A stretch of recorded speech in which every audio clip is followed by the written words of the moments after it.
Hello, welcome to Tacky Craft Club. There are 4 Clubhouse rules when you join. Number 1, we are trying to consume less and create more, using recycled materials, not buying the cheap manufactured goods. Create your own work of art.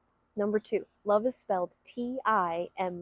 Time is how you show people that you care. You can take the time and make something with somebody, or you can take the time on your own and gift something that's homemade with love. So much more meaningful. Number 3, learning happens by doing. That's the only way. You have to make mistakes. You have to bumble along. Nothing's going to be perfect the first time you do it. Gain the skills over hours. Try something new and fail. That's how you learn. Number 4, do something that's funny, joyful, tacky, corny.